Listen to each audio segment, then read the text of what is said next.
कहानी की शुरुआत होती है जायोंग नाम की एक लड़की को दिखाते हुए, जो अचानक नींद से जागती है क्योंकि एक छोटा सा बबल उसके माथे पर आकर फूटा है। उसे कुछ अजीब सी आवाजें सुनाई देती है। जब वो दरवाजे से बाहर झांकती है तो उसे अपनी बहन इन योंग हॉलवे में दिखाई देती है, लेकिन वो नॉर्मल नहीं चल रही थी। वो लंगड़ा कर गोल गोल घूम रही थी और दूर से देखने में ये बहुत ही ज्यादा खौफनाक लग रहा था। तब जायोंग डर गई क्योंकि उसे लगा ये कोई शैतान है या कोई दूसरी एंटिटी, लेकिन ये जानकर भी उसे आराम नहीं मिला कि ये उसकी बहन थी, क्योंकि खौफनाक तरीके से उसकी बहन ने ही उसके ऊपर हमला कर दिया था। वो उसके ऊपर बैठकर उसका गला घोंटने लग जाती है और अजीब डरावनी हंसी हंसने लगती है। वो तड़पती है और एक झटके से उसकी नींद खुल जाती है और तब जाकर उसे रियलाइज होता है कि ये बस उसका एक बुरा ख्वाब था। हम देखते हैं कि यहाँ पर उसकी स्टेप सिस्टर उसे रिलैक्स करने की कोशिश कर रही थी। जल्द ही हमें ये भी पता चल जाता है कि जायोंग एक सुपर नेचुरल क्लब का हिस्सा है। वो अपने दोस्तों के साथ एक वीडियो कॉल पर बात करती है, जिसका लीडर जीहो नाम का एक लड़का है। जीहो एक यूट्यूब कॉन्टेस्ट को लेकर बहुत ही ज्यादा एक्साइटेड है, जिसमें जीतने वाले को $50,000 मिलने वाले हैं। वो प्लान बनाते हैं कि वो लोग एक फेक हॉरर डॉक्यूमेंट्री बनाएंगे, जिसमें वो एक खतरनाक रिचुअल यानी किसी एंटिटी को बुलाने का नाटक करेंगे, जिसके लिए ये लोग एक सुनसान बिल्डिंग में जाने का फैसला करते हैं। और इस बिल्डिंग के बारे में पहले से ही बहुत सी कहानियां ये भी मशहूर है कि इस बिल्डिंग में जो कोई भी जाता है वो गायब हो जाता है। बाकी दोस्त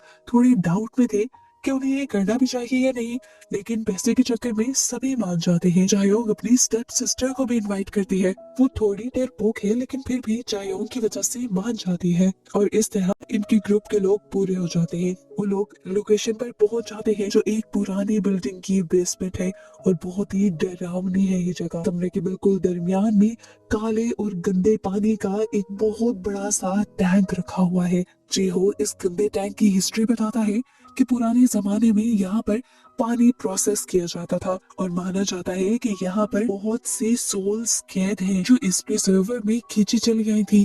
वो कहता है कि पानी गहरा नहीं है, लेकिन उन सोल्स की वजह से देखने पर ये पानी बॉटमलेस लगता है। वीडियो तो इन्हें फेक ही बनानी थी, लेकिन लोगों को तो नहीं बताना था। वीडियो को जरा ओरिजिनल बनाने के लिए जीहो सबको कहता है कि वो कागज पर कुछ ऐसे क्वेश्चंस लिखेंगे जो वो सोल्स से पूछना चाहते हैं। सब उसकी बात मान जाते हैं, लेकिन यहाँ पर जायोंग के दिमाग में कुछ और ही चल रहा था। वो सब लोगों से कहती है क्यों ना फेक वीडियो बनाने से पहले हम सच में एक मर्तबा रिचुअल ही ट्राई करें।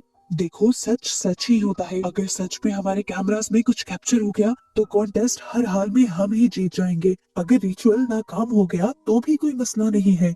हम पहले वाली आइडिया पर काम करते हुए सारी फेक वीडियो बना लेंगे। जी हो मान जाता है। जायोंग रिचुअल की तैयारी शुरू करती है। अब इन्हें एक वो इंसान भी चाहिए था जो वेसल बनता, यानी जिसकी बॉडी के अंदर सोल आकर इन लोगों से कांटेक्ट कर पाती। जायोंग की सिस्टर ही वॉलंटियर करती है और वेसल बनने का फैसला करती है। अपनी बहन को वॉलंटियर करता हुआ देखकर जायोंग को उसके ऊपर बहुत प्यार आया था और वो यहाँ पर उसे एक चेन गिफ्ट करती है पाँव में पहनने के लिए।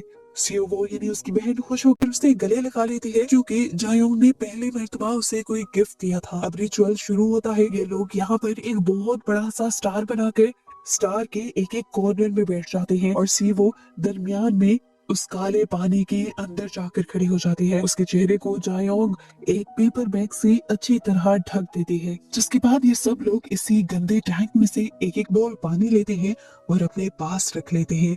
इस रिचुअल के रूल्स बहुत ही ज्यादा सख्त हैं। इस रिचुअल को खत्म करने के लिए जिस सोल को इन्होंने रिचुअल के अंदर बुलाया होगा उससे इन्हें बुलवाना होगा प्लीज लीव, और उसके बाद ही सीवो के चेहरे से वो बैग हटाना होगा जो इस टाइम उसके चेहरे पर था। और इस दौरान कोई भी रिचुअल वाले स्टार से बाहर नहीं निकल सकता। पहले पहले तो ऐसा कुछ भी नहीं होता, सब बोर होने लग जाते हैं और इन्हें ये भी लगने लगता है कि रिचुअल फेल हो गया है। लेकिन तभी अचानक सीवो के सर के ऊपर एक बबल टकराता है। अचानक कमरे में जोर जोर से थपथपाने की आवाजें आने लगती हैं, लाइट्स फ्लिकर करती हैं और सीवो का जिस्म भी अजीब तरीके से मुड़ने लगता है, जैसे उसकी हड्डियां टूट रही हों। उसके चेहरे पर चढ़ा हुआ बैग खुद ब खुद गीला हो जाता है और वो अपनी आंखों की तरफ से उस बैग को फाड़ देती है और देखने को मिलता है उसकी आंखें बिल्कुल बदल चुकी हैं पूरी की पूरी खाली हो चुकी हैं, जिसका मतलब है कि वो पोसेस हो गई है। अजीब तरीके से वो अपना हाथ खड़ा करती है और जैसे ही उसका हाथ घूमता है, एक एक करके वो हाथ सबकी तरफ इशारा करता है। सीवो का हाथ जो इशारे से लिख रहा था, वो सब उन लोगों के कागज पर लिखा हुआ आ रहा था, जिस कागज पर इन्होंने अपने सवाल लिखकर उस पानी वाले बोल के अंदर डाले थे। सबने जो सवाल पूछे थे उनका जवाब राइट या रॉन्ग में आ रहा था। जायोंग और जीहो दोनों के सवालों का जवाब राइट था, जबकि दो लोगों के सवालों का जवाब रॉन्ग था। और इनकी बस एक साथी ऐसी थी जिसके जवाब में फ्लावर लिखा हुआ आया था। अभी इन्हें डर नहीं लग रहा था, लेकिन फिर जब स्यू वो अजीब डरावनी आवाज में बोलने लगी तो इनकी सांसें इनके हलक में अटक गई। उसने गिनती शुरू की, वो भी 662 से, फिर 663,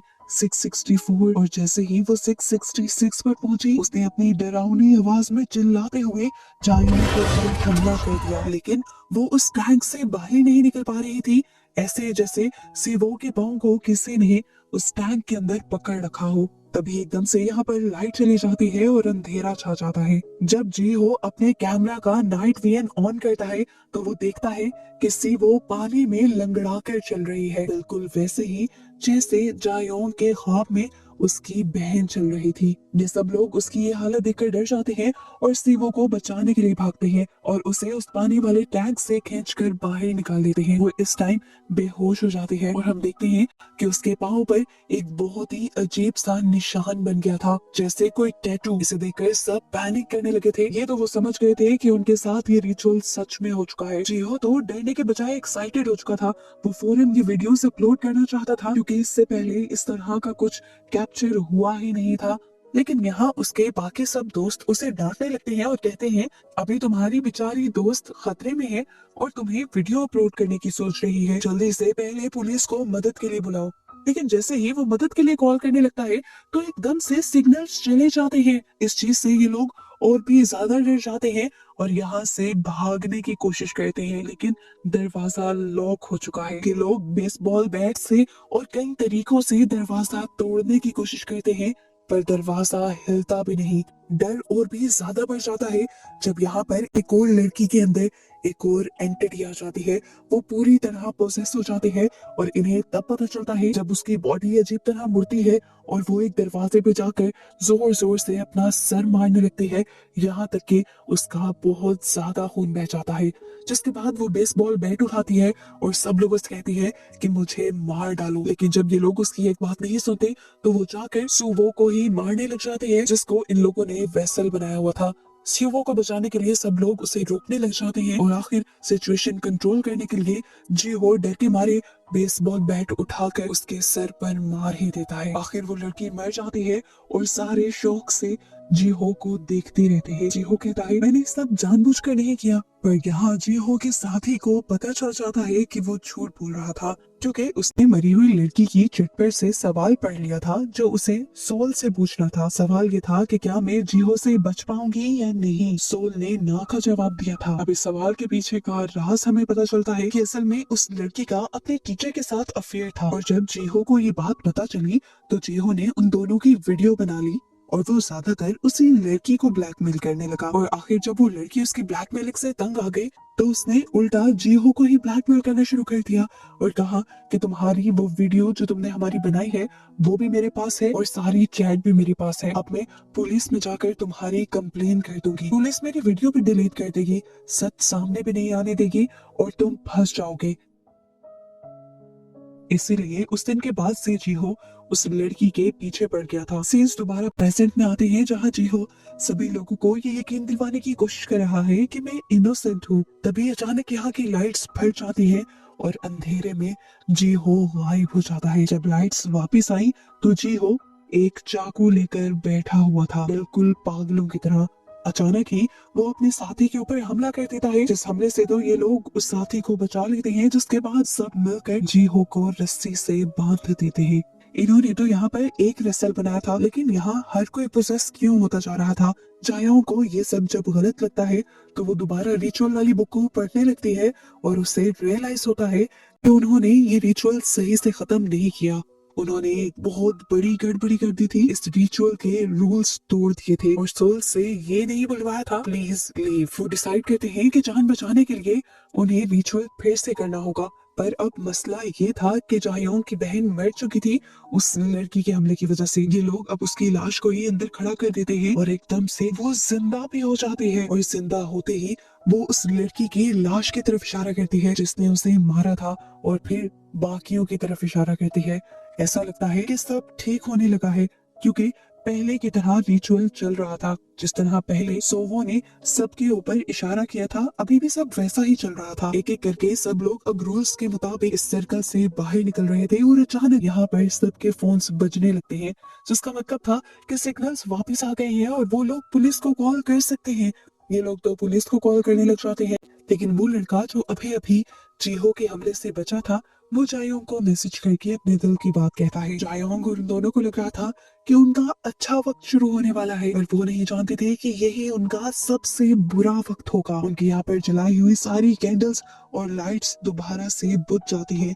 लाइट जब वापस आई तो दिखाया गया कि जीहो अपनी रस्सियां खोल चुका है। वो पोजेस हुए अंदाज में आगे बढ़ता है और किसी ट्रांस में चाकू लेते हुए अपना गला काट लेता है। यहाँ पर हमें पता चलता है कि ये लोग जो जो अपने सवाल पूछ रहे थे उसके पूरा होते ही ये लोग मरते जा रहे थे। हमें पता चला कि जीहो ने सवाल पूछा था कि क्या उसकी वीडियो के ऊपर 1 मिलियन व्यूज आ जाएंगे। जीहो के साथी ने जब फोन चेक किया तो उन्हें पता चला कि 1 मिलियन व्यूज आ चुके थे, वीडियो वायरल हो चुकी थी और प्रोफेसर सच होने के बाद जीहो इसीलिए मर गया था। अब तो डर इनको पागल कर देता है। ये लोग सोचते हैं इन्होंने रिचुअल किया ही क्यों। जैसे जैसे वो प्रोफेसी सच होगी ये लोग मरते जाएंगे। वो लड़की जिसको अपने सवाल के जवाब में फ्लावर लिखा हुआ मिला था वो जल्दी से दरवाजे की तरफ भागती है और मदद के लिए चिल्लाती है और यहाँ देखने को मिलता है कि कोई ना दिखने वाली ताकत उसका गला घोंटने लग जाती है। गला दबाने के बाद वही एंटिटी उसे हवा में उठाकर पानी में फेंक देती है। बाकी लोग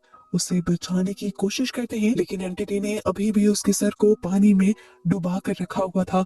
ये लोग उसका सर बाहर नहीं निकाल पाते और उसे बचा नहीं पाते। देखने को मिला कि उसके चिट के ऊपर फ्लावर के साथ फ्यूनरल लिखा हुआ आ गया था, यानी फ्यूनरल फ्लावर की बात हो रही थी। यहाँ पर वो फूल जो मौत पर रखे जाते थे। प्रोफेसर ये थी कि यहाँ पर इस लड़की की मौत हो जाएगी। अब यहाँ पर बस 2 लोग बचे थे, गोम वो लड़का जिसने जायोंग को मैसेज किया था और जायोंग खुद। इस टाइम उसकी बहन भी थी यहाँ पर, लेकिन वो ये नहीं जानती थी कि उसकी बहन मर गई है या अभी भी जिंदा है और बेहोश है, क्योंकि पानी में खड़ा करने की वजह से वो एक मर्तबा जिंदा हुई थी। ये लोग बहुत ज्यादा डर रहे होते हैं और यहाँ से निकलने का फैसला करते हैं। ये दोनों ही इस पूरी जगह को चेक करते हैं और इन्हें एक खुफिया दरवाजा भी मिलता है जो खुल जाता है। अंदर इन्हें एक ऐसा कपड़ा मिला जिसके ऊपर बड़ा सा मौत लिखा हुआ था और इसी कपड़े के पीछे एक रूल भी लिखा था कि जब 5 प्रोफेसिस पूरी हो जाएंगी तब यहाँ पर एक जिस्म मिलेगा। जायोंग समझ जाती है कि एक जिस्म से मुराद एक इंसान है। वो ये समझ गई थी कि अब या फिर वो बचेगी या फिर उसका दोस्त। जायोंग जो पहले से ही मेंटली अपने आप को इन चीजों के लिए प्रिपेयर करके आई थी उससे बिल्कुल डर नहीं लगता और वो जाकर अपने ही दोस्त को मार देती है। और यहीं पर हमें ये ट्विस्ट पता चलता है कि जायोंग ने ही ये सब प्लान किया था। यहाँ पर पता चलता है कि असल में जायोंग की छोटी बहन इमयोंग की मौत हो गई थी, जिसे हमने मूवी के स्टार्ट में उसके ख्वाब में भी देखा था। जायोंग अपनी बहन से बहुत ज्यादा प्यार करती थी। उसकी मौत के बाद वो बिल्कुल टूट गई और उसके डैड ने भी उसका ख्याल नहीं किया, वो भी दूसरी शादी कराई। और यहाँ पर उसे अपनी एक स्टेप सिस्टर मिली, लेकिन उसने अपने स्टेप सिस्टर से कभी प्यार नहीं किया था। वो सिर्फ अपनी पहले वाली बहन को ही वापस लाना चाहती थी। और तब उसे पता चला इस रिचुअल के बारे में। पता चला कि वो अपनी बहन को जिंदा कर सकती थी, उसकी सोल को इस दुनिया में ला सकती थी वापस, लेकिन इसके बदले उसे 5 कुर्बानियां चाहिए थी, वो भी इंसानों की। 5 लोगों को मारने के बाद ही उसे उसकी बहन मिलती। डोंग ने यानी जायोंग के दोस्त ने भी वही रूल जाकर वहां पर पढ़ लिया था। 4 दोस्तों को तो वो यहाँ पर अपने मार चुकी थी इस प्लान के तहत। अब उसे आखिरी सेक्रीफाइस देना था, जिसके लिए वो अपनी स्टेप सिस्टर स्यूवो का ही सोचती है। जैसे ही वो ये आखिरी सेक्रीफाइस पूरा करती है, यहाँ पर उसे एक बबल उड़ता हुआ दिखाई देता है, जिसके अंदर वो अपनी छोटी बहन को देख लेती है। उसे देखकर वो रोने लगी थी। वो अपनी बहन से माफिया मांगती है और कहती है, मैं तुम्हारा हमेशा ख्याल रखूंगी, प्लीज मुझसे दूर मत जाना। जायोंग खुश थी कि उसका रिचुअल पूरा होने वाला है, लेकिन तभी यहाँ पर एक बहुत बड़ा ट्विस्ट आ जाता है। उसकी बहन की सोल अचानक भयानक बन जाती है और पता चलता है कि ये भी उसकी बहन की सोल नहीं थी, बल्कि एक डीमन यानी शैतान था जो जायोंग को धोखा दे रहा था और उसी से ये सब करवा रहा था। तो अब जायोंग से कहता है, तुम्हारे दोस्त सवाल पूछ रहे हैं कि तुमने उन्हें क्यों मारा।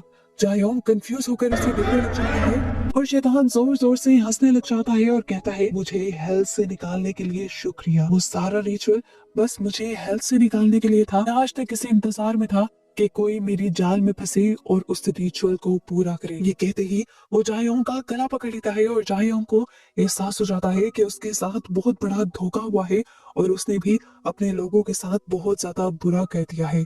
आखिर वो शैतान जायोंग का गला घोटकर उसे मार देता है और उसकी सोल को निकाल कर उसे पानी में कैद कर देता है, जिस पानी से उसने रिचुअल को स्टार्ट किया था। इस टाइम पर हमें उसका रिचुअल से पूछा गया सवाल दिखाया जाता है, जिसमें उसने पूछा था कि क्या मैं दोबारा अपनी बहन को देख पाऊंगी, और जवाब था हाँ। उसने बबल के अंदर थोड़ी सी अपनी बहन की झलक देखी भी और उसकी प्रोफेसी पूरी होते ही वो भी मर गई। मूवी के पोस्ट क्रेडिट सीन में हमें इन सब लोगों की रिचुअल से पहले की वीडियो दिखाई जाती है।